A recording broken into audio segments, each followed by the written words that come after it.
அரசுக்கு வர வருமானங்கிறது 3 லட்சம் கோடி வருதுன்னு வச்சுங்க. 3 லட்சம் கோடி எதுலேருந்து வருது? டாஸ்மாக்லேருந்து வருதா? டாஸ்மாக்லேருந்து வர்றது 15,000 கோடி. 3 லட்சம் கோடி எங்கே இருக்குது? 15,000 கோடி எங்கே இருக்குது? நீங்கள் என்ன சொல்கிறீங்க? டாஸ்மாக் வச்சு தான் அந்த வருமானம் நடக்குதுன்னு நீங்கள் சொல்கிறதுலாம் எவ்வளோ அபத்தமாக இருக்குது. நீங்கள் இப்போ கல்லூரி மாணவர்கள் தானே, மாணவிகள் தானே, ஒரு நம்பர் வந்து அதை படித்து பார்க்க வேண்டாமா, தேட வேண்டாமா? நீங்கள் ஒன்றும் சில உங்கள் ஃபோன் எடுத்து என்ன தமிழ்நாடுடைய மொத்த வரி வருவாய் எவ்வளவு அப்படின்னு ஒரு கேள்வி போடுங்க. அது வரும், ஒரு நம்பர் வரும், அதை எழுதிக்கிங்க பேனால. அடுத்தது எழுதுங்க, என்ன எழுதுங்கன்னாக்கா தமிழ்நாட்டில் டாஸ்மாகின் வருமானம் எவ்வளவு அப்படின்னு எழுதுங்க. எவனா மேடையில் மைக் வச்சுட்டு பேசினானா அதை கேட்டு வரக்கூடாது. ஃபோன் இருக்குது, ஃபோனில் நீங்கள் தட்டினீங்கன்னா வர்றதுக்கு உங்களுக்கு உண்டான என்ன இருக்குது, எல்லா வாய்ப்புகளும் இருக்குது. ஒருத்தர் சொல்கிறது அப்படியே கேட்கக்கூடாது. அவன் சொல்கிறது நிஜமாக பொய்யான்னு செக் பண்ணுறதுக்கு நம்மள்ட்ட எல்லா வசதியும் இருக்குல்ல. இந்த விழா மிக சிறப்பாக முன்னெடுக்கப்பட்டுள்ளது. இது வந்து நம்ம போன வருஷம் இது மாதிரி ஒரு விழா நடத்தினோம். இது மாதிரி பல இடங்களில் இந்த விழாக்கள் நடைபெறுகிறது. மொத்தம் 5 பகுதி, 5 ஜோன் தானே, தமிழ்நாடு முழுவதும் 5 இடங்களில் இத்தகைய விழாக்கள் ஏற்பாடு செய்யப்படுகின்றன. எதுக்கு இது செய்கிறோம் அப்படின்னு பார்த்தீங்கன்னு சொன்னாக்கா, இந்த ஒவ்வொருத்தரும் ஒவ்வொரு தளத்தில் இயங்கி கொண்டிருப்போம்.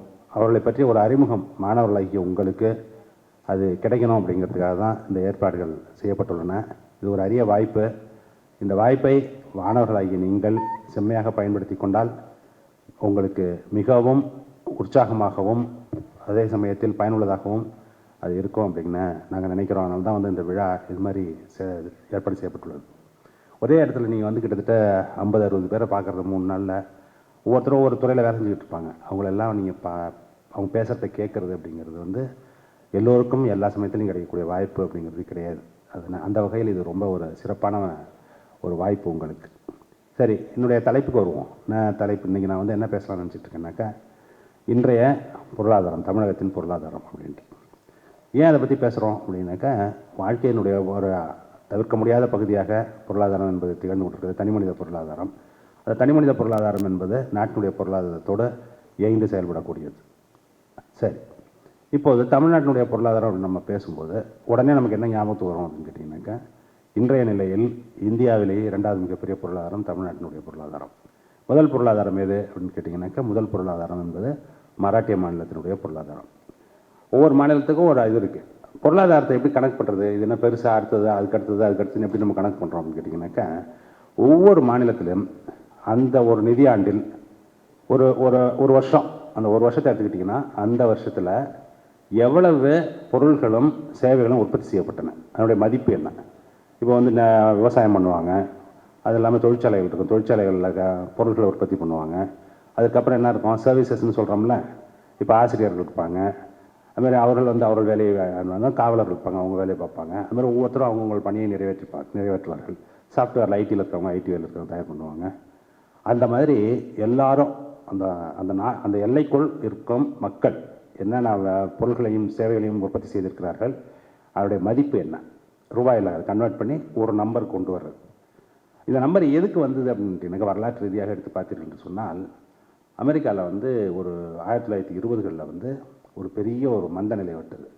கிரேட் டிப்ரெஷன் சொல்லுவாங்க. அது கிரேட் டிப்ரெஷன் என்ன ஆகும் அப்படின்னு கேட்டிங்கனாக்கா, ஒருத்தருக்கும் வேலை இருக்காது, பொருள்களுக்கு வேலை இல்லாதனால என்னன்னா வருமானம் இருக்காது, வருமானம் இல்லாதனால என்னது, பொருள்களை போய் யாரும் வாங்க மாட்டாங்க அப்படின்னா அது சூழந்துக்கிட்டே இருக்கும். எப்படின்னா மேலே எல்லாம் வறுமையை நோக்கி மக்கள் கீழே தள்ளப்பட்டு கொண்டே இருப்பார்கள்.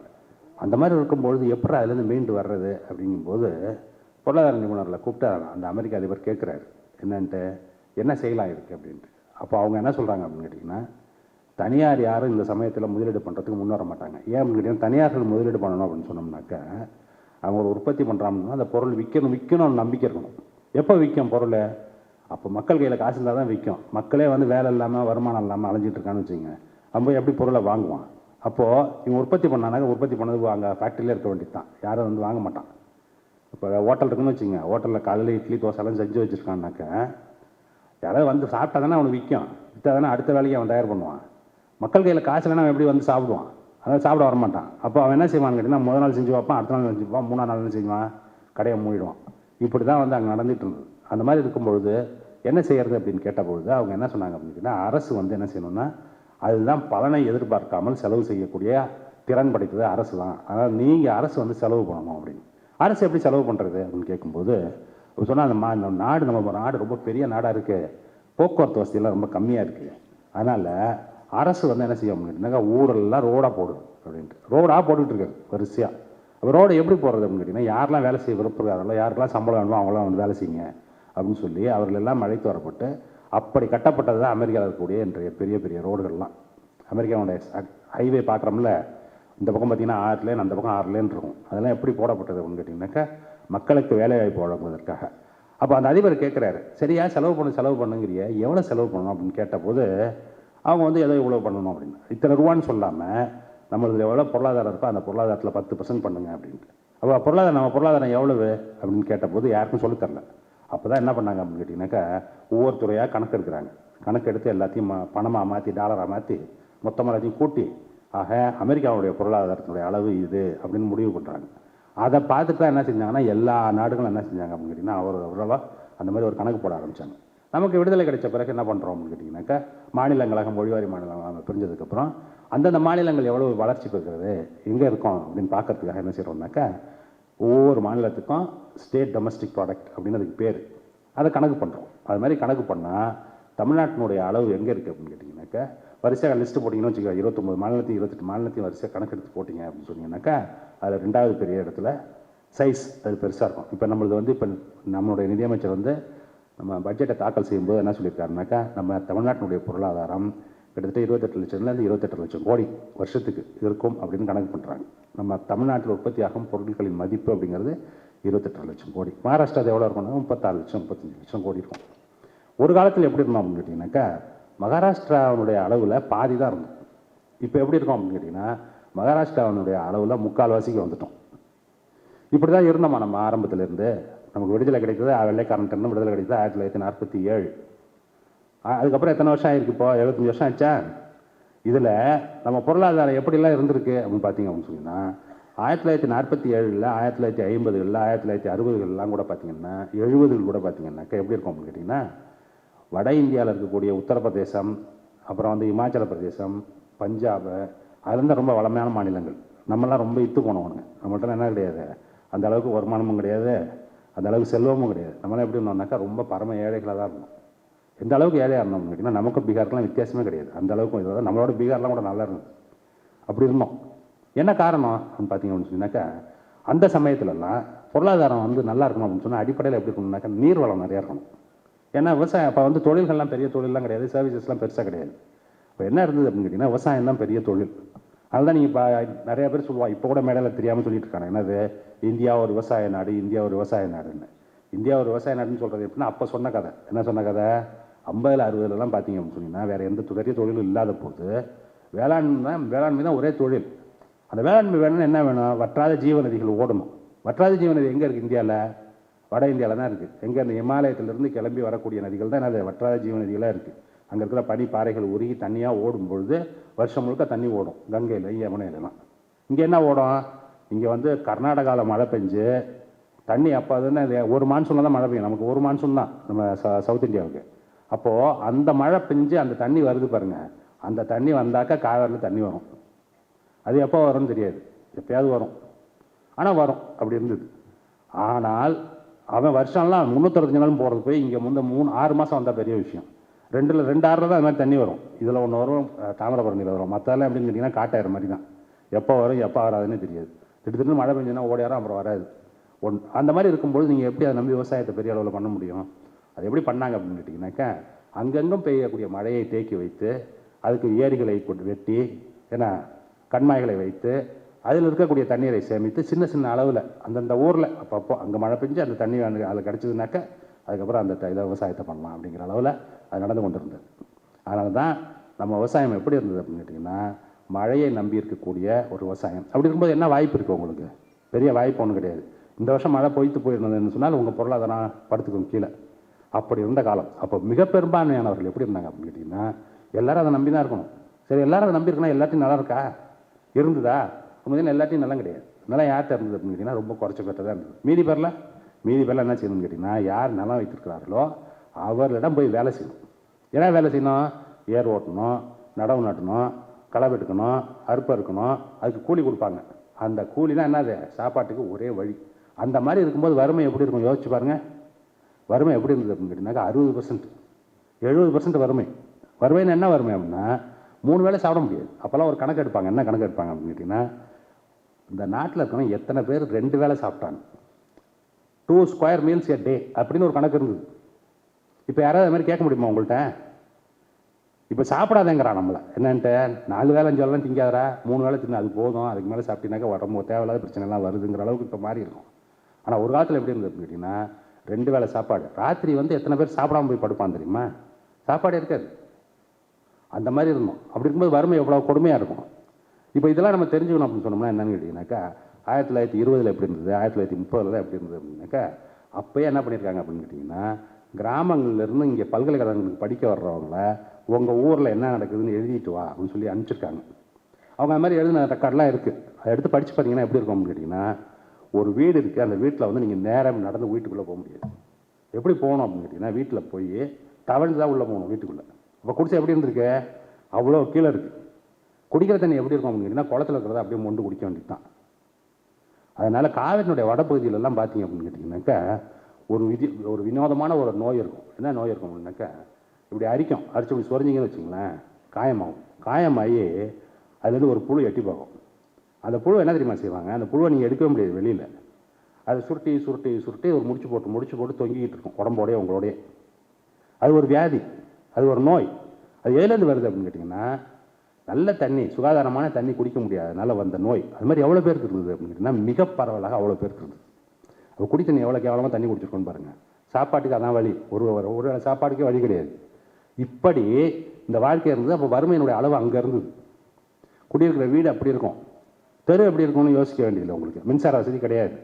இப்படி வாழ்க்கை இவ்வளவு மோசமாக, மக்களுடைய வாழ்க்கையினுடைய தரம் அவ்வளவு மோசமானதாக இருந்தது. காரணம் என்ன அப்படின்னு கேட்டிங்கன்னா, இந்த பொருளாதாரத்துக்கு அந்த கெப்பாசிட்டி இல்லை. என்ன கெப்பாசிட்டி இல்லை, இவ்வளோ பேருக்கு 3 வேளை சாப்பாடு போட்டு இவ்வளோ பேரை நல்லா வச்சுக்கிறதுக்கு உண்டான கெப்பாசிட்டி இல்லாததுக்கு காரணம் என்ன அப்படின்னு கேட்டிங்கன்னா, அது விவசாயத்தை மட்டும் சார்ந்திருந்தது. விவசாய நிலங்கள்லாம் ஒரு சில பேருக்கு மட்டும்தான் இருந்தது. மீதி பேர்லாம் அவர்களை சார்ந்திருக்க வேண்டிய சூழல் இருந்தது. அதனால் என்ன ஆச்சு அப்படின்னு கேட்டிங்கன்னா, மனுஷன் சுதந்திரமாக இருக்க முடியாது. என்ன ஆகணும் அப்படின்னு கேட்டிங்கன்னா, போய் ஐயா வீட்டில் போய் இப்படி தான் நிற்கணும். எங்கடா அங்கே வந்தேன், சாப்பாட்டுக்கு வரும். சாப்பாட்டுக்கு வேணா இங்கேயும் வர இல்லைங்க, அதெல்லாம் நான் போயிட்டு நாளைக்கு வா. அவ்வளோ வீட்டில் பொண்டாட்டி பிள்ளைலாம் இருக்கும். அவன் போய் எங்கே போய் நிற்பான், எங்கே போய் நிற்கிறது? அப்போ ஐயா நீங்கள் என்ன சொன்னாலும் கேட்குறேன் ஐயா. அப்படியா, சரி அப்படின்னு சொல்லிட்டு அன்னையிலேருந்து அடிமை தான் அவன். இப்படி தான் அடிமையாக தான் வைக்கப்பட்டிருந்தாங்க. எப்படி அப்படின்னா, எப்படி சாப்பாட்டுக்கு வழி இல்லையோ ஒருத்தருக்கு, சாப்பாட்டுக்கு ஒரு வேளை வழி இல்லாமல் இருந்ததுனாக்கா அப்போ தான் நமக்கு தெரியும் என்னங்கன்னா அவன் எந்த லெவலுக்கு கீழே இறங்கி போக வேண்டிய அவசியம் இருக்கும்ட்டு. அவனுடைய மொத்த வாழ்க்கையும் அவனுடைய மொத்த சைக்காலஜி எப்படி ஆகிடும் அப்படின்னு கேட்டிங்கன்னா, யார் சாப்பாடு கொடுக்குறானோ அவன் சொல்கிறத கேட்கறது அப்படின்னு. அந்த மாதிரி ஒரு சமுதாயமாக நம்ம சமுதாயம் இயங்கி கொண்டிருந்தது. இது தமிழ்நாடு மட்டும் இல்லை, இந்தியா முழுக்கவும் அப்படி தான் இயங்கி கொண்டிருந்தது. அப்படி இருக்கும்பொழுது இதை மாற்றி அமைக்கணும் அப்படின்னு சொன்னோம்னா என்ன செய்யணும் அப்படின்னு கேட்டிங்கன்னா, என்ன செய்யலாம்? ஒருத்தர் என்ன சொன்னாங்க அப்படின்னு கேட்டிங்கன்னாக்கா, நிலம் எல்லாத்தையும் ஒருத்தட்டே சில பேர்ட்ட மட்டும் குவிஞ்சிருக்கு, அந்த நிலத்தை எல்லாத்தையும் வாங்கி எல்லாருக்கும் மக்களுக்கு எல்லாத்தையும் பிரித்து கொடுத்துட்டோம்னா எல்லாம் அவன் விவசாயி ஆகிடுவான், அவன் வாழ்க்கை சரியாயிடும் அப்படின்ட்டு. ஆனால் இருக்கிற நிலத்தை பார்த்தீங்கன்னா, இருக்கிற நிலமும் இருக்கக்கூடிய மக்கள் தொகைக்கு சம்மந்தமே இல்லை. எல்லாருக்கும் பிரித்து கொடுத்தீங்கன்னா 1 ஏக்கர் வருமா என்னன்னே சந்தேகம். அந்த 1 ஏக்கர் நிலத்தை வச்சுட்டு அவன் என்ன செய்வான்? அது ஒன்றும் பண்ண முடியாது. அப்போ என்ன வழி அப்படின்னு பார்த்தீங்க அப்படின்னு சொன்னாக்கா, புதிதாக என்ன வாய்ப்பு வருது அப்படின்னா, தொழிற்சாலைகள் வேணும். தொழிற்சாலைகளை தொடங்கினீங்கன்னா விவசாயத்தை மட்டும் சார்ந்திராமல் எதுக்கு வரலாம், தொழிற்சாலையில் வேலை செய்யலாம். விவசாயத்தை சார்ந்திருக்கிற நீங்கள் நல்ல நீர்வளம் ஃபுல்லாக தண்ணி, அவ்வளோ தண்ணி இருந்தாலும் விவசாயத்தில் இருக்கக்கூடிய மிகப்பெரிய சிக்கல் என்ன அப்படின்னு கேட்டிங்கன்னா, 365 நாளும் வேலை இருக்கிறது. ரொம்ப நீர்வளம் இருக்கக்கூடிய வருஷம் 365 நாளும் தண்ணி இருந்ததுன்னா கூட விவசாயத்தில் 120 நாள் 130 நாள் மேலே தான் வேலை கொடுக்க முடியாது. இது மாதிரி வேலை கொடுக்க முடியாது. என்ன காரணம் அப்படின்னு கேட்டிங்கன்னா, விவசாயத்தினுடைய தன்மை அப்படிப்பட்டது. இப்போ எப்படி அப்படின்னு கேட்டிங்கன்னா, இந்த பாட்டில் உற்பத்தி பண்ணணும்னு வச்சுங்களேன், மிஷின் வேலை செய்யுதுனாக்கா இந்த மிஷினோடய ஒருத்தன் நின்றுக்கிட்டே இருப்பான். 24 மணி நேரம் உடனே 24 மணி நேரம் 2 பேர் இருந்தாங்கன்னா 3 பேர் வேலை செய்வான். ஒவ்வொருத்தருக்கும் 8-8 மணி நேரம் ஷிஃப்ட்டில் இந்த மிஷின் ஓடுற இடத்துல நின்றுக்கிட்டே இருப்பான். விவசாயத்தில் அது மாதிரிலாம் கிடையாது. விவசாயத்தில் எப்படி அப்படின்னு கேட்டிங்கன்னா, இந்த செடியை நீங்கள் பயிர் பண்ணுறீங்கன்னு வச்சுக்கோங்க, போய் விதை போட்டு வருவீங்க. விதை போட்டு வந்ததுக்கப்புறம் அது பக்கத்துலேயே உட்காந்துருக்கோம், அது வளரும். வளர்ந்ததுக்கப்புறம் என்ன செய்வோம், களை வந்துருச்சான்னு போய் பார்ப்போம். களை வந்துன்னா களையை போடுவோம். அதுக்கப்புறம் என்ன செய்வோம், விட்டுருவோம், அது பாட்டில் வளர்ந்துக்கிட்டு இருக்கோம். அப்புறம் அடுத்தது பூ பூக்குதான்னு பார்ப்போம். பூ பூத்ததுக்கப்புறம் அது பூவை போய் பறிச்சுருவோம். இவ்வளோ தான் வேலை இல்லை. அதனால தான் பார்த்தீங்கன்னா 365 நாளில் 120 நாள் மேக்ஸிமம் எல்லா பெரிய நிறைய விவசாயம் செய்கிற இடத்துலையே அவ்வளோதான் வேலை இருக்கும். அது மாதிரி இருக்கும்பொழுது எப்படி அவனுக்கு 365 நாள் சாப்பிட்றது, 120 நாள் வரைக்கும் 365 நாள் சாப்பிட்றது எப்படி? அப்போ அதனால தான் அந்த வறுமை அந்த அளவுக்கு இருந்தது. அதுவே விவசாயம் இல்லாத வேறு தொழில்களுக்கு போகிறீங்க அப்படின்னு சொன்னீங்கன்னாக்கா, அங்கே என்ன செய்ய முடியும் உங்களால் அப்படின்னு கேட்டிங்கனாக்கா, தொடர்ந்து வேலை செய்ய முடியும். அப்போது என்ன செஞ்சாங்க அப்படின்னு கேட்டிங்கனாக்கா, நம்ம தொழில்மயமானாதான் என்ன செய்ய முடியும், நம்முடைய மக்கள்கிட்ட வறுமையை அகற்ற முடியும். அப்படிங்கிறதுனால தான் என்ன செய்யணும், இந்தியா விடுதலை கிடைத்த பிறகு ஒவ்வொரு 5 ஆண்டு திட்டத்திலையும் என்ன செஞ்சாங்க அப்படின்னு கேட்டிங்கனாக்கா, புதிய தொழில்களை தொடங்க வேண்டும் அப்படின்ட்டு. புதிய தொழில் தொடங்க அப்படின்னு சொன்னாக்கா, ஏற்கனவே தனியார்கள் என்ன சொல்கிறாங்க அப்படின்னு கேட்டிங்கன்னா, விடுதலைக்கு முன்னாடியே சொல்லிட்டாங்க. என்ன சொல்லிட்டாங்க, நம்ம இந்தியா நாடு பெரிய நாடாக இருக்குது, இங்கே இருக்க மக்கள் இவ்வளோ பேர் இருக்காங்க, இவ்வளோ பேருக்கு வேலை கொடுக்கணும், இவ்வளோ தொழில் முதலீடு பண்ணணும், அந்த முதலீடு பண்ணுற அளவுக்குலாம் நம்மள்கிட்ட பணம் கிடையாது அப்படின்னு சொல்லிட்டாங்க. அப்போ யார் பண்ணுறது அப்படின்னு சொல்லும்பொழுது, அப்பொழுது தான் என்ன செஞ்சாங்க அப்படின்னு கேட்டிங்கனாக்கா, 1920களில் ஏற்பட்ட மார்க்சிய புரட்சியின் காரணமாக தோற்றுவிக்கப்பட்ட சோவியத் யூனியன் அந்த நாடை பார்த்துட்டு என்ன செஞ்சாங்க அப்படின்னு கேட்டிங்கன்னா, அரசே இதெல்லாம் முன்னெடுக்கலாம் அப்படின்னு சொல்லிட்டு. என்னத்தை முன்னெடுக்கலாம்னா, பெருந்தொழில்களை தொடங்குவது அரசே செய்யும் அப்படின்னு. அந்த வகையில் தான் இங்கே என்ன பண்ணாங்க அப்படின்னு கேட்டிங்கன்னா, பொதுத்துறை நிறுவனங்கள் இப்போ நீங்கள் சொல்கிறீங்க இல்லை, பப்ளிக் செக்டர் அண்டர்டேக்கிங்ஸ், அதெல்லாம் அப்படி தோற்றுவிக்கப்பட்டது தான். என்ன செஞ்சாங்க அப்படின்னு கேட்டிங்கனாக்கா, இந்த நாடு வளர வேண்டும் என்று சொன்னால் என்ன வேணும், நிறைய ஸ்டீல் வேணும். இந்த ஸ்டீல் வேணும்னு சொன்னாக்கா, ஸ்டீல் எங்கே போய் உற்பத்தி பண்ணுறது, யார்கிட்ட பணம் இருக்குது, டாட்டாட்ட மட்டும் பணம் இருக்குது. அதனால் டாட்டா ஸ்டீல் அவர் ஆரம்பித்தார், ஜாம்ஷெட்ஜி டாட்டா. வேறு யார்ட்டையும் பணம் இல்லை. அதனால் என்ன ஆச்சு அப்படின்னு கேட்டிங்கனாக்கா, அடுத்து வர்றவங்களுக்கு தான் வேணும் அப்படின்னு சொன்னோம்னா, ஸ்டீல் எல்லாம் அரசே உற்பத்தி செய்யணும்னு சொல்லி தான் என்ன செஞ்சதுன்னா, சேல்ங்கிற நிறுவனம் உருவாக்கப்பட்டது, steel authority of India limited. அவர்கள் வந்து என்ன செஞ்சாங்கன்னா, பல இடங்களில் ஸ்டீலை உற்பத்தி பண்ணுறதுக்கு உண்டான ஆலைகளை துவக்கினார்கள். அது மாதிரி என்ன ஒரு துறை இல்லை, அது மாதிரி எந்த துறைகளெல்லாம் நிறைய இன்வெஸ்ட்மெண்ட் வேணுமோ, எந்த துறையிலெல்லாம் வந்து தனியார்கள் வரமாட்டார்களோ, அதில் எல்லாம் வந்து பொதுத்துறை நிறுவனங்கள் பலவும் துவக்கப்பட்டன. அது மாதிரி துவக்கி என்ன பண்ணாங்க அப்படின்னா, ஆலையினுடைய எண்ணிக்கை அதிகமாகிக்கிட்டே போகிறாங்க. அது மாதிரி போனதுனுடைய விளைவு என்னன்னு கேட்டிங்கன்னா, கொஞ்சம் பேரை வந்து விவசாயத்துலேருந்து எதுக்கு மாற்ற முடிஞ்சது, வேறு துறைகளுக்கு வேலை வாய்ப்புக்கு நகர்த்த முடியுது. ஆனாலும் என்ன செய்ய முடியல அப்படின்னு கேட்டிங்கனாக்கா, எல்லாரையும் அந்த மாதிரி எதிர்பார்த்த அளவுக்கு விவசாயத்தில் நாங்கள் நகர்த்த முடியல. எங்கே நகர்த்த முடியல, வேறு வேலை வாய்ப்புகளுக்கு. அதனால் அந்த விளைவு தான் என்னன்னு கேட்டிங்கனாக்கா, விடுதலை கிடைத்த அத்தனை ஆண்டுகளுக்கு பிறகும் கூட, அத்தனை தொழிற்சாலைகளும் தொடங்கிய பிறகும் கூட வறுமை என்பது 45 விழுக்காடு 50 விழுக்காடு இருந்துக்கிட்டே இருக்குது. அப்புறம் என்ன ஆகுது அப்படின்னாக்கா, புதிய தொழில்கள் தொடங்குறதுக்கு சர்வீசஸ்ன்னு ஒன்று வருது. சர்வீசஸ் வந்து அது கொஞ்சம் பேர் அப்சர்வ் பண்ணுது. அப்பொழுதும் போதுமான அளவுக்கு இல்லை. சரி, இப்போது இந்த தொழிற்சாலைகளை மட்டும் தொடங்கினால், இந்த புதிய தொழில்கள்லாம் வந்து விட்டால் மட்டும் மக்களுக்கு இந்த விடுதலை கிடைச்சிருமா, அவர்கள் வாழ்வு சிறந்துருமா, வறுமை ஒழிஞ்சிருமா அப்படின்னு பார்த்தீங்கன்னாக்கா, அதில் நம்ம வந்து என்ன பண்ணுறோம் கேட்டிங்கனாக்கா, தமிழ்நாடு கேரளா போன்ற மாநிலங்களில் மட்டும் என்ன நடக்குதுன்னு கேட்டிங்கனாக்கா, இந்த இருக்கக்கூடிய சமுதாய அமைப்பு என்பது மிக கொடூரமானதாக இருக்கிறது. இதை மாற்றி அமைக்கணும் அப்படிங்கிறதுக்காக இயக்கங்கள்லாம் தோணிட்டு நடத்துகிறாங்க. என்ன சொல்கிறாங்க அப்படின்னு கேட்டிங்கன்னா, கேட்டால் இருக்கிற வாய்ப்பு கொஞ்சம் இருக்க எல்லாத்தையும் கொஞ்சம் பேரை வச்சுக்கிட்டு இருக்கீங்களே, எல்லாருக்கும் அந்த வாய்ப்பு ஏற்படுத்த வேண்டாமா, எல்லாரும் அதுக்கு உண்டானவர்களாக தயாராக வேண்டாமா அப்படிங்கிறத பற்றி கேள்வி கேட்குறது. அதற்காக இயக்கம் கட்டியை நடத்துவது, அதுக்காக பத்திரிகை நடத்துவது, அதுக்காக கூட்டம் போடுவது, அந்த மாதிரி வேலையெல்லாம் செஞ்சுக்கிட்டே இருக்காங்க. அதோட விளைவு என்னாச்சு அப்படின்னு கேட்டிங்கனாக்கா, விடுதலை கிடைத்த பிறகு இந்த 2-3 மாநிலங்கள் மட்டும் வேறு திசையில் பயணிக்குது. எப்படி திசையில் பயணிக்குது அப்படின்னு கேட்டிங்கன்னா, பொருளாதாரத்தில் மாற்ற வேண்டும் என்று சொன்னால் சமுதாயத்தில் மாற்றம் வேண்டும், சமுதாய மாற்றத்தினுடைய அடிப்படையில் தான் பொருளாதார மாற்றம் வந்து நிலை பெறும், இல்லாட்டி நிலைக்கவே நிலைக்காது அப்படின்ட்டு. சரி, அப்போ எப்படி அதை பண்ணுறது அப்படின்னு சொன்னாக்கா, யாருக்கெல்லாம் வாய்ப்புகள் மறுக்கப்பட்டிருக்கிறதோ, அது வந்து ஜாதியினுடைய அடிப்படையில் இருக்கலாம், மதத்தினுடைய அடிப்படையில் இருக்கலாம், இனத்தினுடைய அடிப்படையில் இருக்கலாம், அல்லது பால் அடிப்படையில் இருக்கலாம், எப்படிலாம் வாய்ப்புகள் மறுக்கப்பட்டிருக்கிறதோ அவர்களை தனித்தனியாக கண்டறிந்து அவர்களுக்கு அந்த வாய்ப்பில் இடம் கொடுத்து கொண்டே இருப்பது. எப்படி கொடுக்குறது, அதை எப்படி கொடுக்குறது அப்படின்னா, காலேஜ் இருக்குது, இந்த அண்ணா யூனிவர்சிட்டி இருக்குது அப்படின்னு சொன்னால் அதில் 200 இன்ஜினியரிங் சீட் இருக்குது அப்படின்னு சொன்னாக்கா, யாரெல்லாம் பின்தங்கியிருக்கானா அவனுக்கு கொஞ்சம், யாரெல்லாம் அதோட பின்தங்கியிருக்கானா அவனுக்கு, யாரெல்லாம் ஒடுக்கப்பட்டிருக்கானா அவனுக்கு கொஞ்சம், பெண்களுக்கு அவங்களுக்கு கொஞ்சம், இந்த மாதிரி வகை வகையாக பிரித்து கொடுக்கும்போது என்ன ஆகும் அப்படின்னு கேட்டிங்கன்னா, ஒரு 30 வருஷம் கழிச்சு பார்த்தீங்கன்னு வச்சுங்க, சமுதாயத்துடைய எல்லா பகுதியிலேருந்து யார் இருப்பா, இன்ஜினியர் இருப்பா. சமுதாயத்தினுடைய எல்லா பகுதியிலேருந்து யார் இருப்பா, டாக்டர் இருப்பா. சமுதாயத்தினுடைய எல்லா பகுதியிலேருந்து யார் இருப்பா, அரசு அலுவலர்கள் இருப்பான். சமுதாயத்துடைய எல்லா பகுதியிலேருந்து ஆசிரியர்கள் இருப்பாங்க. சமுதாயத்தின் எல்லா பகுதியிலேருந்து பேராசிரியர்கள் இருப்பாங்க. அது மாதிரி வரும்போது அதுக்கு அடுத்த தலைமுறை என்ன ஆகும் அப்படின்னு கேட்டிங்கன்னா, அந்த பிள்ளைங்கள்லாம் எப்படி வரும் அப்படின்னு கேட்டிங்கன்னாக்கா, அவங்க அப்பா 6 அடி, அவங்க அம்மா 6 அடி பாய்ந்தா, இதெல்லாம் 16 அடி பாய் தானாகவே. அந்த மாதிரி ஒரு வாய்ப்பை உருவாக்கி தருவது தான் என்னன்னு கேட்டிங்கன்னா இந்த அமைப்பினுடைய வேலை அப்படிங்கிறது தெளிவாக தெரிந்து கொண்டு என்ன செஞ்சாங்க அப்படின்னு கேட்டிங்கன்னாக்கா, தமிழ்நாட்டில் இந்த மாற்றத்திற்கு வித்துட்டார்கள். அது மட்டுமல்ல, இன்னொன்று என்ன செஞ்சாங்க அப்படின்னு கேட்டிங்கன்னா, நான் ஏற்கனவே சொன்னேன் பார்த்தீங்களா, போய் முதலாளி வீட்டில் போய் நிற்பாங்க கிராமத்துலன்ட்டு, ஐயா சொல்லுங்கள் அப்படின்ட்டு. அவர் தான் வந்து என்ன செய்வார்னா, நிலம் ஒருத்தர் தான் இருக்கும், அவர் தான் போலீஸ்காரரு, அவர் தான் கணக்கு பிள்ளை, அவர் தான் என்னது அந்த ராஜாங்கமே அவர் தான் நடத்திட்டு இருப்பார் அந்த ஊரில். அதுக்கு விடுதலை கிடைத்த பிறகு என்ன ஆச்சு அப்படின்னு கேட்டிங்கனாக்கா, நம்ம என்ன செஞ்சோம், கிராமத்தெல்லாம் வந்து நம்ம வந்து பவர்ஃபுல்லாக மாற்றணும் அப்படின்னு சொல்லிட்டு ஊராட்சியில் வந்து ஒரு 30-40 ஊராட்சியெல்லாம் சேர்ந்து ஊராட்சி ஒன்றியம்னு ஒன்று, அந்த ஊராட்சி ஒன்றியத்தெல்லாம் பார்த்துக்கிறதுக்கு ஊராட்சி ஒன்றிய பெருந்தலைவர்னு ஒருத்தர், இந்த ஊராட்சிகளுக்கெல்லாம் தலைவர்னு ஒருத்தர், இதெல்லாம் யார் வருவா அப்படின்னு கேட்டிங்கன்னா, ஏற்கனவே யார் அதிகாரத்தில் இருந்தார்களோ அவர்கள் தான் மறுபடியும் அந்த அதிகாரத்துக்கு வருவாங்க. அப்படி தான் வந்தாங்க. அதெல்லாம் உங்களுக்கு தெரியணும் அப்படின்னு சொன்னோம்னா என்ன செய்யணும்னு கேட்டிங்கன்னா, ஒவ்வொருத்தரும் பழைய வயசானவங்க செத்து போனவங்களாம் இருக்காங்கல்ல, அவங்களாம் அவருடைய சுயசரிதை எழுதி வச்சுருப்பாங்க. அதை எடுத்து படித்து பார்த்தீங்கன்னா தெரியும் உங்களுக்கு. 1950 எப்படி இருந்தது, 1940 எப்படி இருந்தது, அந்த கிராமம் எப்படி இயங்கிட்டு இருந்தது, யார்கிட்ட அதிகாரம் இருந்தது அப்படின்ட்டு. அதையெல்லாம் மாற்றணும். அதை மாற்றாமல் என்ன செய்ய முடியாது அப்படின்னு கேட்டிங்கனாக்கா இந்த இடத்துக்கு வரவே முடியாது. அது எப்படி மாற்றுறது, அது எப்படி மாற்றுறது அப்படின்னு சொன்னால் ஒவ்வொரு ஸ்டெப்பாக பண்ணணும். ஃபஸ்ட்டு என்ன செய்யணும் அப்படின்னு கேட்டிங்கன்னா, ஃபஸ்ட்டு வந்து விவசாய கூலி தொழிலாளர்கள் இருக்காங்கல்ல, அவர்களுடைய வாழ்க்கையை வந்து ஸ்டெபிலைஸ் பண்ணணும். அது எப்படி ஸ்டெபிலைஸ் பண்ணுறது? அவன் போய் யார்கிட்ட நிற்க வேண்டியிருக்கு சாப்பாட்டுக்கு? அவன் போய் முதலாளிகிட்ட போய் 1000 நாளாக வச்சுருக்கான், அவன்கிட்ட போய் நிற்க வேண்டியிருக்குல்ல. அது மாதிரி நிற்காத, நாங்களே கொடுக்குறோம் உனக்கு அப்படின்னு சொல்லிட்டு என்ன செய்யறதுன்னா அரசே கொடுக்கணும்.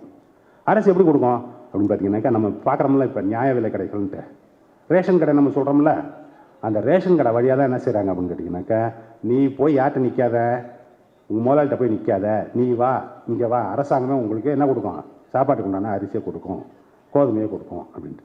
அந்த மாதிரி ஒரு திட்டம் துவக்கப்படுகிறது தமிழ்நாட்டில்.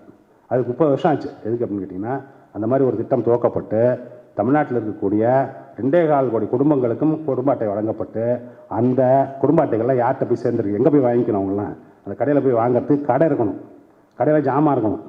அதெல்லாம் செய்வதற்கு என்ன ஆச்சு அப்படின்னு கேட்டிங்கனாக்கா, 33,000 கடைகள் இன்றைக்கி எடுத்து பார்த்தீங்க அப்படின்னு சொன்னாக்கா தமிழ்நாட்டில் 33,000 கடை இருக்குது. என்ன கடை? நியாய விலை கடைகள். எத்தனை கோடி பேருக்கு? 2.25 கோடி குடும்பங்களுக்கு. அதுமாதிரி கொடுக்கும்போது என்ன ஆகும் அப்படின்னு கேட்டிங்கன்னா, அவன் போய் யார்ட்டையும் நிற்க வேண்டிய அவசியம் கிடையாது. அப்போ அவன் என்ன செய்யலாம், சுதந்திரமாயிடுவான் ஒரு லெவலில். எதாவது சாப்பாட்டிலேருந்து சுதந்திரம், சாப்பாட்டுக்கு போய் யாரையும் நிற்க வேண்டியதில்லை. அடுத்தது என்ன செய்யணும், அடுத்தது என்னன்னு கேட்டிங்கனாக்கா, அங்கே இருக்கக்கூடிய நிர்வாகத்தில் அவருடைய அதிகாரம் இருக்குல்ல, யார் ஏற்கனவே இருந்தார்களோ அந்த அதிகாரத்தை மாற்ற வேண்டும். அது எப்படி மாற்றுறது, அது எப்படி மாற்றுறது அப்படின்னு கேட்டிங்கனாக்கா, இனிமேல் கிராம நிர்வாகத்தை யார் கவனிப்பா அப்படின்னு கேட்டிங்கன்னா, கிராம நிர்வாக அலுவலர்னு ஒருத்தர் வருவார், அவர் தான் கவனிப்பார். அவர் யார் அப்படின்னு கேட்டிங்கனாக்கா, தமிழ்நாடு தேர்வாணை குழுமம் அப்படின்னு ஒன்று இருக்கும். அவன் பரீட்சை நடத்துவான். பரீட்சை நடத்திட்டு யாரெல்லாம் மார்க் வாங்கிட்டு வரானோ அவனுக்கு, நான் ஏற்கனவே சொன்னேன் பார்த்தீங்களா, ஒவ்வொருத்தருக்கும் தனித்தனியாக பங்கு வச்சு அது போல் கொடுத்து எல்லாருக்கும் அனுப்பிச்சி விட்றணும். அப்போ ஒரு ஊர் எடுத்து பார்த்தீங்க அப்படின்னு சொன்னால், அந்த ஊரில் ஏதோ ஒரு மாவட்டத்திலேருந்து வந்த ஒருத்தன், அந்த ஊருக்கு அந்த ஜாதிக்கும் அங்கே இருக்கக்கூடிய செல்வாக்குக்கு எந்த சம்மந்தமும் இல்லாமல் ஒருத்தன் வந்து என்னவா உட்காந்துருப்பான், கிராம நிர்வாக அலுவலராக வந்து உட்காருவான். அது மாதிரி உட்காரும்போது என்ன ஆகும் கேட்டிங்கனாக்கா, அரசாங்கம் என்ன நினைக்கிறதோ அதுதான் அங்கே செயல்படுமே தவிர, அங்கே இருக்கிற பெரிய வசதியானவரும் வலுவானவரும் இருக்கார்ல, அவர் என்ன சொல்கிறாரோ, அவர் என்ன நினைக்கிறாரோ அது நடக்காது. அது மாதிரி நடக்காது.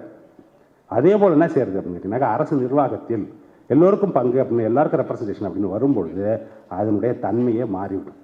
அப்போ அது ரெண்டாச்சா. மூணாவது வந்து என்ன பண்ணாங்க அப்படின்னு கேட்டிங்கனாக்கா, அப்போல்லாம் நான் சொல்கிறதெல்லாம் 50களில் 60களெல்லாம் எப்படி அப்படின்னு கேட்டிங்கன்னா, இந்த ஊராட்சி ஒன்றியம்னு ஒன்று சொன்னேன் பார்த்தீங்களா, அங்கே தான் போய் இந்த ரெவென்யூ ஆஃபீஸரை, போலீஸ்காரன் 2 பேரை தவிர மீது எல்லா ஆஃபீஸரும் அவங்கள்ட்ட தான் ரிப்போர்ட் பண்ணணும்.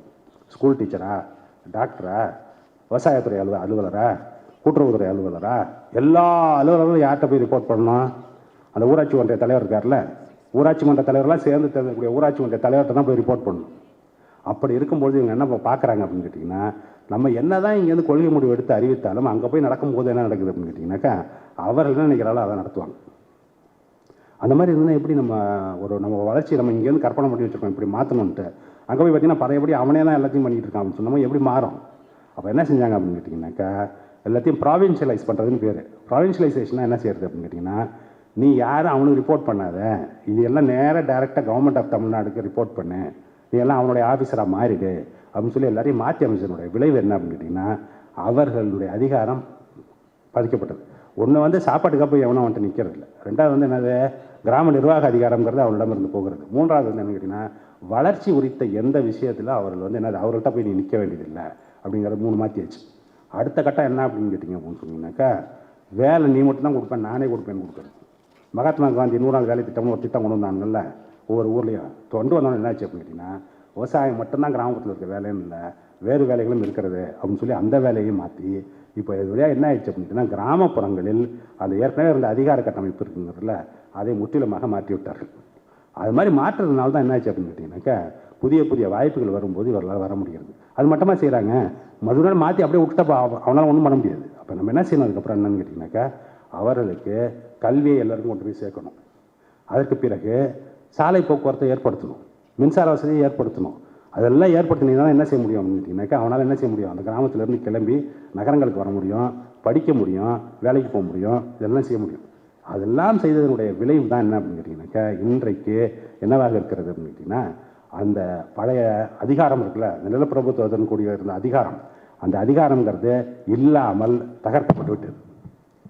அது வந்து தமிழ்நாட்டில் நடந்திருக்கு, கேரளா நடந்திருக்கு. மற்ற ஊரில் நடந்திருக்கா அப்படின்னு கேட்டிங்கன்னா மற்ற ஊரில் நடக்கலை. அது நடக்காதனுடைய விளைவு தான் என்ன அப்படின்னு கேட்டிங்கன்னா, நேற்றும் நான் போன வாரம் வந்து வயர்னு ஒரு பத்திரிக்கை வருது, பார்த்துருக்கீங்களா? வயர்னாக்க பிரிண்ட் பேப்பரில், ஃபோனில் படிக்கலாம், தி வயர்ன்ட்டு. அதில் ஒரு கட்டுரை ஒருத்தர் எழுதுறாரு. என்ன எழுதுறாரு அப்படின்னு கேட்டிங்கன்னா, இது மாதிரி தென் மாநிலங்கள்லாம் வந்து சேர்ந்து எல்லாம் கூக்குரல் இடுறாங்க. இந்த மாதிரி வந்து எங்களுக்கெல்லாம் வந்து மொத்தமாக வந்து இந்த வருஷம் கொடுத்துருக்க பட்ஜெட்டினுடைய அளவு 80,000 கோடி, எல்லா மாநிலங்களும் 4 தென் மாநிலங்களும் சேர்த்து. உத்தரப்பிரதேசத்துக்கு மட்டும் 2,4 லட்சம் கோடி கொடுத்துருக்கீங்க அப்படின்னு சொல்லி அவங்கெல்லாம் கூக்குரல் இடுறாங்க அப்படின்னு சொல்லிட்டு அவர் என்ன சொல்கிறார் அப்படின்னு கேட்டிங்கன்னா, இந்த 2,4 லட்சம் கோடி இல்லை, இன்னும் 5 லட்சம் கோடி கொடுத்தாலும் யூபியில் என்றைக்கும் வளர்கிறதுக்கு வாய்ப்பே இல்லைன்னு சொல்லியிருக்காரு. ஏன் வளர்கிறதுக்கு வாய்ப்பு இல்லைன்னு சொல்கிறாரு? அவர் என்ன சொல்கிறார் அப்படின்னு கேட்டிங்கன்னா, இன்றும் உத்தரப்பிரதேசம், பீகார் போன்ற மாநிலங்களுக்கு சென்றீர்கள் என்று சொன்னால், நான் இப்போ ஏற்கனவே நம்ம ஊர் எப்படி இருந்துன்னு சொன்னால் பார்த்தீங்களா, அதே தான் இன்னும் அங்கே இருக்குது. எப்படி இருக்குது? அந்த உள்ளூருக்கு போனீங்க, கிராமத்துக்கு போனீங்க அப்படின்னா, கிராமத்தில் இருக்கக்கூடிய பெரும் நிலச்சுவாந்தார்கள் இருக்காங்கல்ல, உயர் ஜாதியை சேர்ந்த பெரும் நிலச்சுவாந்தார்கள், அவர்களுடைய பிடியில் தான் அந்த கிராமங்கள் இன்னும் இயங்கி கொண்டிருக்கின்றன. அதுமாதிரி இருக்கும்போது என்ன ஆகும் பார்த்தீங்கன்னா, நீங்கள் ஸ்கூல் திறந்தீங்கன்னா நீங்கள் பள்ளிக்கூடத்துக்கு போகாதம்மா. அதுதான் அங்கே கல்வி அறிவு அவ்வளோ கம்மியாக இருக்குது. இப்போ கிராஸ் என்ரோல்மெண்ட் ரேஷியோ தமிழ்நாட்டில் 49% இருக்குது அப்படின்னு சொன்னால், உத்தரப்பிரதேச பீகார்லாம் இருக்கீங்கன்னா 15% இருக்கும். யார் பள்ளிக்கூடத்துக்கு போவா, யார் காலேஜுக்கு போவா அப்படின்னு கேட்டிங்கனாக்கா, யார் வசதி இருக்கிறதோ, யார் மேல்மட்டம் இருக்கிறதோ அவள் தான் போவாங்க. நம்ம ஊரில் எப்படி இருக்குது? நம்மள 2 பிள்ளை இருந்தால் 1 பிள்ளை போகுது. இன்னும் அது பத்தாதுங்கிறோம். பத்தாதுன்னு சொல்லிட்டு இப்போ அரசு என்ன சொல்லுது அப்படின்னு கேட்டிங்கன்னா, பிள்ளைங்கள்லாம் காலேஜுக்கு வந்தீங்கன்னா, அரசு பிள்ளை வந்தீங்கன்னா மாதம் 1000 ரூபா தரோம், ஆம்பளை பசங்க வந்தீங்கன்னா 1000 ரூபா தரோம், எல்லாம் வாங்கன்னு காலேஜுக்கு இன்னும் வாங்கங்கிறோம். அதுக்கு எதுக்கு பண்ணுறோம் அப்படின்னு கேட்டிங்கனாக்கா, நீங்கள் ஒதுங்கி போயிடக்கூடாது, இந்த வாய்ப்புகளை தவற விட்டுறக்கூடாது அப்படின்ட்டு. இப்போ அது என்னது வாய்ப்பு நான் சொல்கிறேன். ஏன் வாய்ப்புன்னு சொல்கிறேன் அப்படின்னு கேட்டிங்கன்னா, இப்போது விவசாயத்தில் வந்து ஒரு நாளைக்கு வேலை பார்க்குறோம் அப்படின்னு சொன்னோம்னாக்கா 300 ரூபா சம்பளம் கிடச்சா பெரிய விஷயம். அதே டைட்டில் பார்க்கில் போய் வேலை செய்யுங்கன்னு வச்சுங்க, ஒரு நாளைக்கு எவ்வளோ சம்பளம் வரும் உங்களுக்கு சாதாரணமாக? ஒரு நாளைக்கு 1000 ரூபா வரும், மாதம் 30,000 ரூபா வரும். ரொம்ப அடிப்படையில் நான் சொல்கிறது. அதுக்கு பதில் இன்னும் பெருசாக எல்லாம் பண்ணிகிட்டு இருக்கோம். இப்போ குளோபல் கேப்பபிலிட்டி சென்டர்ஸ்னு சொல்கிறோம். இந்த குளோபல் கேப்பபிலிட்டி சென்டர்ஸ்லாம் மெட்ராஸில் அவ்வளோ வந்துக்கிட்டு இருக்குது. அதில் ஒரு வேலைக்கு போனீங்க, ஒரு வேலைக்கு ஒரு ஆள் போகுது அப்படின்னு சொன்னாக்க மாத சம்பளமே 1 லட்ச ரூபாய்க்கு மேலே வரும். அந்த மாதிரி வாய்ப்புகள் வர வேண்டும் என்று சொன்னால் என்ன செய்யணும் அப்படின்னு கேட்டிங்கன்னா, அந்த வாய்ப்புகளை கைப்பற்றக்கூடியவர்களாக நாம் மாற வேண்டும். அதுதான் என்னென்ன கேப்பபிலிட்டிஸுங்கிறது. என்னது கேப்பபிலிட்டிஸ்? இதை வந்து நம்ம வந்து என்ன பண்ணிகிட்டு இருக்கோம், 1920 நம்ம பண்ணிகிட்டு இருக்கோம். அமர்த்திய சென்கிற ஒரு பொருளாதார நிபுணர் கேள்விப்பட்டிருக்கீங்களா? உலக நோபல் பரிசு பெற்ற பொருளாதார நிபுணர். அவர் என்ன சொல்கிறார் அப்படின்னு கேட்டிங்கன்னா, ஃப்ரீடம்னு சொன்னீங்கன்னா வெறும் ஃப்ரீடம் வச்சுட்டு நாக்கு வலிக்கிறதா? அதுக்கு மீனிங்கே கிடையாது. ஃப்ரீடம்னு சொன்னால் என்ன இருக்கணும் அப்படின்னு கேட்டிங்கனாக்கா, அவனுக்கு அந்த கேப்பபிலிட்டி இருக்கணும். என்ன கேப்பபிலிட்டி இருக்கணும்? அந்த ஃப்ரீடத்தை அடைவதற்கு உண்டான கேப்பபிலிட்டி இருக்கணும். கேப்பபிள் இல்லாமல் என்ன வெறும் ஃப்ரீடத்தை சொன்னீங்கன்னா வெறும் ஓட்டு போடுற மிஷின் ஆயிரும், அவ்வளோதான். இப்போ உத்தரப்பிரதேசில் தான் நடந்துகிட்டு இருக்கு. என்ன நடந்துகிட்டு இருக்கு அப்படின்னு கேட்டிங்கனாக்கா, வெறும் ஓட்டு போகிறதுக்கு மட்டும் தான் அவன் வேணும். மற்றபடி அவன் ஃப்ரீடத்துக்கு என்ன கிடையாது, பொருள் கிடையாது. தமிழ்நாட்டில் இருக்கிறவனுக்கு என்ன பொருள் இருக்குது அப்படின்னு கேட்டிங்கன்னா, படிப்பதற்கு ஃப்ரீடம் இருக்கிறது, போகிறதுக்கு ஃப்ரீடம் இருக்கிறது. என்னது அடுத்து வேலைவாய்ப்பு வரும்போது அந்த வேலைவாய்ப்பை பெறுவதற்கு உண்டான ஃப்ரீடம் இருக்கிறது. அந்த கேப்பபிலிட்டி வந்ததுனால அந்த ஃப்ரீடம், அப்போ தான் அது பொருள் வரும், இல்லாட்டி அந்த பொருளே வராது. அப்படிப்பட்ட ஒரு அமைப்பை நீங்கள் என்ன செஞ்சுருக்கோம்னாக்கா 100 வருஷத்தில் மாற்றி வைத்திருக்கிறோம். அதனால தான் என்ன இருக்குது அப்படின்னு கேட்டிங்கனாக்கா, பீகார் அளவுக்கு இருந்த வறுமையும் உத்தரப்பிரதேசம் இருந்த வறுமையும் இன்றைக்கு தமிழ்நாட்டில் இல்லை. என்ன சொல்கிறான் அப்படின்னு கேட்டிங்கன்னா, நித்தி ஆயோக் வந்து போன 2 வாரத்துக்கு முன்னாடி ஒரு அறிக்கை வெளியிட்டிருக்காங்க. என்ன வெளியிட்டிருக்காங்கன்னா, மல்டி டைமென்ஷனல் பாவர்ட்டி அப்படின்னு சொல்லி. இந்த மல்டி டைமென்ஷனல் பாவர்ட்டியில் பார்த்தீங்க அப்படின்னு சொன்னால், தமிழ்நாடு வந்து ஒன் ஆஃப் த லோயஸ்ட். தமிழ்நாடுடைய கணக்கு என்ன சொல்கிறாங்கன்னா, 2% ஆட்கள் தான் எதில் இருக்காங்க, மல்டி டைமென்ஷனல் பாவர்ட்டியில் இருக்கிறாங்க அப்படின்னு சொல்லிட்டு. அதனால தான் இந்த பட்ஜெட்டில் என்ன சொல்லியிருக்காங்க அப்படின்னு கேட்டிங்கன்னா, அது மாதிரி கணக்கு போட்டு பார்க்கும்போது 2,4 கோடி பேர்னா 2% அப்படின்னு சொன்னால் கிட்டத்தட்ட ஒரு 5 லட்சம் குடும்பங்கள் வரும். அந்த 5 லட்சம் குடும்பங்களையும் அடுத்த 2 ஆண்டுகளில் வறுமையிலிருந்து நம்ம மீட்டு விட்டோம் என்று சொன்னால், இந்தியாவிலேயே முதன்முறையாக வறுமையை ஒழித்த மாநிலமாக தமிழ்நாடு மாறுவதற்கு உண்டான அனைத்து வாய்ப்புகளும் இருக்கிறது. அது எப்படி சாத்தியப்பட்டிருக்கு அப்படின்னு கேட்டிங்கன்னாக்கா, இப்படி தான் சாத்தியப்பட்டிருக்கிறது. எப்படி சாத்தியப்பட்டிருக்கிறது? இந்த சமூக மாற்றத்தின் வழியாக தான் அந்த பொருளாதார மாற்றம் அப்படிங்கிறது சாத்தியப்பட்டிருக்கிறது. அதனால தான் வந்து இன்றைக்கி தனிநபர் வருமானம் என்று எடுத்துக்கொண்டிருக்கிறது என்று சொன்னால், இந்தியாவுடைய சராசரியை விட 2.5 மடங்கு கூட இருக்குது தமிழ்நாட்டில். அப்போ இந்த வளர்ச்சி எப்படி போயிட்டுருக்கோம்? இதுக்கு உண்டான அடிக்கட்டமைப்பு இருக்கிற அந்த வசதிகள் எல்லாம் பண்ணி வச்சுருக்கிறோம். இப்போயே முடிச்சிடறேன், வேண்டியதில்லை, 5 நிமிஷம்லாம். என்ன அதனால தான் என்ன சொல்கிறோம்னு கேட்டிங்கனாக்கா, இந்த அமைப்பு என்பது மாற்றப்பட வேண்டும் என்று சொன்னால், உத்தரப்பிரதேசத்துக்கு அவர் எழுதுகிறார். என்ன எழுதுறாருன்னா, உத்தரப்பிரதேசம் தமிழ்நாடாக மாற வேண்டும் என்று சொன்னால், கேரளாவாக மாற வேண்டும் என்று சொன்னால், நீங்கள் என்ன செய்யணும், தமிழ்நாட்டில் என்னென்ன மாற்றங்கள் எல்லாம் கொண்டு வந்தோமோ அது போன்ற மாற்றங்களை அங்கே கொண்டு வாருங்கள் அப்படின்னு சொல்கிறாங்க. அந்த மாற்றம் எப்படி வரும் அப்படின்னு கேட்டிங்கன்னா, அந்த மாற்றம் வரணும்னா அதுக்கான இயக்கங்கள் வரணும். அது மாதிரி இயக்கமே அங்கே காணும். அது மாதிரி இருக்கும்போது தான் நமக்கு பதைக்குது. என்னென்னா, இவ்வளோ பணம், இவ்வளோ எத்தனை லட்சம் கோடி செலவானாலும் மக்கள் நம்மளது சக இந்தியன் வந்து எவ்வளோ கஷ்டப்பட்டுக்கிட்டு இருக்கான், எந்த வாய்ப்பும் மறுக்கப்பட்டு வறுமையில் உழண்டு கொண்டிருக்கிறாங்களே, அங்கே இருக்கிற பெண்ணுக்கு படிக்கிறதுக்கு வாய்ப்பு இல்லையே அப்படிங்கிற அதுதான் அவனுக்கு பெரிய மனப்பதட்டத்தை உருவாக்குறது. அந்த மனப்பதட்டத்தை போக்க வேண்டும் என்று சொன்னால் இங்கே இருக்கிற பாடங்கள் எல்லாம் நாம் என்ன செய்திருக்கிறோம்னா அவர்களுக்கு சென்று சேர வேண்டும். அதற்கெல்லாம் நீங்கள் எல்லாம் தான் தூதுவர்களாக இருந்து செயல்பட வேண்டும் என்று கேட்டுக்கொண்டு இந்த வாய்ப்புக்கு நன்றி கூறுவது. உங்களோட காணி நிலத்தில் வந்து பயிரிடலாம், அதாவது கீரை வகைகள் இல்லை காய்கறி வகைகள், அதாவது பாவற்காய் அந்த மாதிரி ஏதாவது போட்டோம்னா தினக்கூலி நமக்கு கிடைக்கிறதுக்கு வாய்ப்பு இருக்குல்ல, அதை ஏன் செய்யாமல் இருந்தாங்க? எல்லாரும் போட்டாங்கன்னா இங்கே சாப்பிட்றதுக்கு ஆள் இருக்காது. வித்துடலாம் இல்லையா? நம்ம இல்லைம்மா, எல்லாரும் போட்டாங்கன்னு வச்சுங்க, காட்டு வைப்பீங்க. ஒன்றும் இல்லை, தக்காளி வந்து ஒரு சமயத்தில் ₹1 விற்கிறதுல ஏன் வருது? எல்லாரும் அதை விளைவிச்சதுனால. அதுதான், அதனால் எல்லாரெல்லாம் விளைவிச்சாங்கனாக்கா என்ன செய்ய முடியாதுன்னு கேட்டிங்கன்னா, இந்த சந்தையில் நீங்கள் எவ்வளோ சாப்பிட்றீங்க ஒரு நாளைக்கு சொல்லுங்க? விவசாயம் மேலே உங்களுக்கு ரொம்ப காதல் வருது, பெரும் காதல் வருதுன்னு வச்சுங்களேன், அதுக்காக என்ன இப்போ ஒரு 10 கட்டு கீரை அதிகம் முடியும் நம்மளால முடியாது. அதுதான் பிரச்சனை. அதில் புரியுதா? அதனுடைய கெப்பாசிட்டி அவ்வளோதான். இன்னொன்று வந்து என்ன அப்படின்னு கேட்டிங்கனாக்கா, இன்னொரு கெப்பாசிட்டியில் அதில் இன்னொரு பிரச்சனை என்ன இருக்குது அப்படின்னு கேட்டிங்கன்னா, அவன் தொடர்ந்து உழைக்க வேண்டியதான். ஏன் 120 நாள் தான் உழைக்கிறான் அப்படின்னாக்கா, நீங்கள் 120 நாள் உழைச்சாலும் 360 நாள் உழைச்சாலும் ஒரு ஏக்கரை 40 மூட்டை விளையினா 40 மூட்டை தான் விளையும். அது 3 மாதம் பயிரிடுறோம் இல்லையா? நெல்லுனா 3 மாதம் நமக்கு பயிர் வருது இல்லையா? அது இல்லாமல் எல்லாம் தினக்கூலி கொடுக்கக்கூடிய பயிர்கள் விளைவிடலான்னு சொல்கிறேன் இல்லையா? அது எங்கே விற்பீங்க? விற்கிறதுக்கு ஆள் வேணும்ல, யார் வாங்குவாங்க? சரிங்க ஐயா, என் பேர் அக்ஷயா, காகித மில்லட் காலேஜ்லேருந்து. முக்கியமாக தமிழ்நாட்டில் வந்து பொருளாதார வறட்சிக்கு எது காரணமாக இருந்துச்சு, இப்போ வந்து எது பாதிப்பாக இருக்குது? நீங்கள் இவ்வளோ நேரம் என்ன பேசுனேன் நான்? இப்போ பாதிப்பாக இருக்கு. இல்லை இவ்வளோ நேரம் என்ன சொன்னேன் நான்? என்ன இருந்தாக்க இந்த மாற்றம் வரும் நான் என்ன சொன்னேன்? பொருளாதார மாற்றம் வரணும்னா சமூக மாற்றம் வரணும்னு சொன்னோம்ல. இப்போ பாதிப்பாக எதுங்க ஐயா இருக்கு பாதிப்பு இருக்குது. என்னன்னு கேட்டிங்கன்னா, சமுதாயம் வந்து ரொம்ப சீரழிந்த சமுதாயத்தை வந்து நம்மளால என்ன செய்ய முடியாதுனாக்கா செப்பரேட முடியாது உடனே இல்லையா? இப்போ ஒன்றும் இல்லை, ரொம்ப கேவலமான விஷயங்கள் நடந்து கொண்டு தானே இருக்குது. இப்போ வந்து ஆணவ கொலைகள் நடக்குது இல்லையா? ஆணவ கொலைகள் ஏன் நடக்குது? இன்னும் அந்த பழைய நினப்பில் இருக்கான், என்ன நினப்பில் இருக்கான்னு கேட்டிங்கனாக்கா, ஏன் ஜாதிக்குள்ளே தான் கல்யாணம் பண்ணிக்கணும், வேறு ஜாதிகளை கல்யாணம் பண்ணக்கூடாது அப்படின்னு நினைக்கிறான். அது மாதிரி நினைக்கும் போது என்ன, அது போய் கொலையில் முடியுது. அது நம்மளால் இன்னும் மாற்ற முடியலையே இல்லையா? மனுஷனை பார்த்துருந்தானா அது வருமா? அதுதான், அதில் தான் இன்னும் சீரழிவு, இன்னும் செய்ய வேண்டிய வேலைகள் அவ்வளோ இருக்கு இன்னும். ஐயா சொல்லுங்க. ஸ்வேதா ஐயா, எம்ஜிஆர் ஜானகி கல்லூரியிலேருந்து வரேன் ஐயா. எங்க? எம்ஜிஆர் ஜானகி என்னோட கேள்வி ஐயா, ஒரு கட்டத்தில் வந்து டாஸ்மாக் வந்து மூட சொல்லியிருந்தாங்க ஐயா. யார் மூட சொன்னா? கவர்மெண்ட் ஐயா. அதெல்லாம் சொல்லல, நம்ம சொல்லல. சொல்லியிருந்தாங்க ஐயா. சொல்லல. மக்கள் சொன்னாங்க ஐயா. மக்கள்லாம் சொல்றதெல்லாம் எங்கம்மா சொல்லியிருக்காங்க? நிறைய 4 பேர் ஐயா நியூஸ்ல எல்லாம் போட்டாங்க ஐயா. 4 பேர் சொல்லுவாங்க, 4 பேர் வேணும்பாங்க. சரி சொல்லுங்க, கேள்வியை சொல்லுங்க. கேள்வியை சொல்லுங்க. ஒரு இதுல வந்து மூட சொல்லியிருந்தாங்களா ஐயா? அப்போ வந்து எக்கனாமிக் டவுனா இருந்தப்போ மூட சொல்லியிருந்தாங்க. அதே டாஸ்மாக் வச்சு தான் எக்கனாமிக் டெவலப்மெண்ட் கோசம், அதே டாஸ்மாக் வச்சு தான் எக்கனாமிக் டெவலப்மெண்ட் பண்ணாங்க. அப்படின்னு யார் சொன்னா? அதான் நடந்துட்டு இருக்கு. யார் பண்ணீங்கன்னா நம்பர்லாம் பார்க்குறீங்களா? உங்களால பார்க்க தெரியுமா? நம்ம பட்ஜெட் எவ்வளோ, மொத்தம் வருமானம் எவ்வளோ அரசாங்கத்துக்கு? அது தெரியாது. அது தெரியாமல் எப்படி அப்படி தான் நடந்துட்டுன்னு சொல்கிறீங்க? நியூஸ்ல போட்டாங்க. இல்லை நியூஸில் என்ன போட்டாங்க? எந்த நியூஸில் போட்டா, யார் போட்டா? மொத்தம் இந்த பாருங்க, நம்ம அரசுக்கு வர வருமானம் அப்படிங்கிறது, நான் சொல்கிறத கவனிங்க, அப்புறம் அங்கே சிரிக்கலாம், அப்புறம் சிரிக்கலாம். அரசுக்கு வர வருமானங்கிறது 3 லட்சம் கோடி வருதுன்னு வச்சுங்க. 3 லட்சம் கோடி எதுலேருந்து வருது? டாஸ்மாக்லேருந்து வருதா? டாஸ்மாக்லேருந்து வர்றது 15,000 கோடி. 3 லட்சம் கோடி எங்கே இருக்குது? 15,000 கோடி எங்கே இருக்குது? நீங்கள் என்ன சொல்கிறீங்க? டாஸ்மாக் வச்சு தான் அந்த வருமானம் நடக்குதுன்னு நீங்கள் சொல்கிறதுலாம் எவ்வளோ அபத்தமாக இருக்குது. நீங்கள் இப்போ கல்லூரி மாணவர்கள் தானே, மாணவிகள் தானே, ஒரு நம்பர் வந்து அதை படித்து பார்க்க வேண்டாமா, தேட வேண்டாமா? நீங்கள் ஒன்றும் சரி, உங்கள் ஃபோன் எடுத்து என்ன தமிழ்நாடுடைய மொத்த வரி வருவாய் எவ்வளவு அப்படின்னு ஒரு கேள்வி போடுங்க. அது வரும், ஒரு நம்பர் வரும், அது எழுதிக்கிங்க பேனால.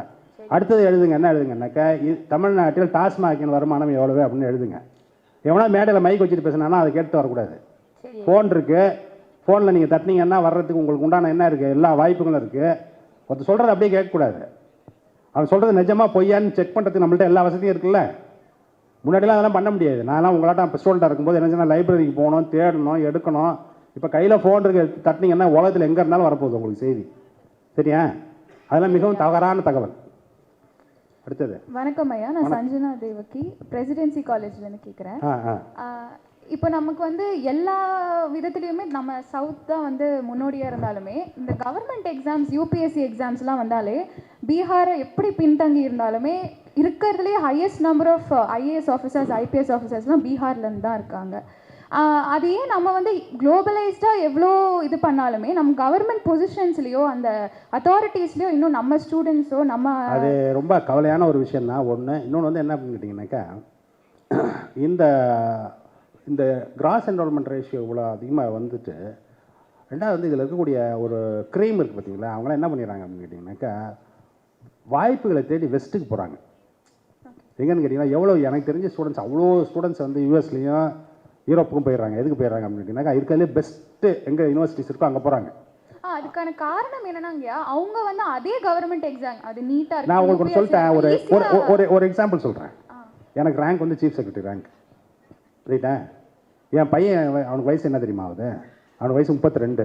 அவன் வந்து எதில் வேலை செய்கிறான்? இன்டர்ல வேலை செய்கிறான். அவன் சம்பளம் எவ்வளோன்னு தெரியுமா? என் சம்பளம் எவ்வளோ, அவன் சம்பளம் எவ்வளோ? நானும் இதுலேயே தமிழ்நாடு கவர்மெண்ட் சர்வெண்ட் இருக்காங்கல்ல, கவர்மெண்ட் சர்வெண்ட்லேயே ஹையஸ்ட் சம்பளம் வாங்குறதுல நானும் ஒருத்தன், ரைட்டா? என்னாட்டம் 10 பங்கு சம்பளம் கூட அவனுக்கு. அதை விட்டுட்டு எவனா இங்கே வருவானே? இங்கே சீஃப் செக்ரட்டரியாக வர்றதுக்கு எப்போ எத்தனை வயசில் வரலாம்? 55 வயசில் 57 வயசில் தான் வர முடியும் சீஃப் செக்ரட்டரியாக. ஒரு வருஷம் இருந்தால் அதிகபட்சம் இல்லாட்டி 2 வருஷம் இருக்கலாம், அவ்வளோதான் இருக்க முடியும். அவ்வளோதான் டைம் இருக்கும். அதுக்கே அவ்வளோதான் சம்பளம். 3.5 லட்ச ரூபா 3.25 லட்ச ரூபா வரும். அவன் வருஷத்துக்கு எத்தனை நாள் வாங்கிட்டு இருக்கான்? வருஷத்துக்கு 2 அதிகாரத்தில் இருக்கிறதுல ஒரு எக்ஸ்ட்ரா. அது நம்ம தானே முடிவு பண்ணணும். என்ன முடிவு பண்ணணும்னு கேட்டிங்கன்னா, நம்ம அதிகாரத்துக்கு போகணுமா வேணாமான்னு நீங்கள் தான் முடிவு பண்ணணும். உங்களுக்கு போகணும்னு ஆசை இருக்குது, அதுக்கு நீங்கள் போகலாம். இன்னொருத்தருக்கு எதில் ஆசை இருக்குது, இந்த சனியெல்லாம் வேணாண்டேன், நான் படிச்சுட்டு நான் வாத்தியார் வேலை பார்க்க போகிறேன், ரிசர்ச் பண்ண போகிறேன்ட்டு அவன் போவான். அதெல்லாம் அவங்க சாய்ஸு.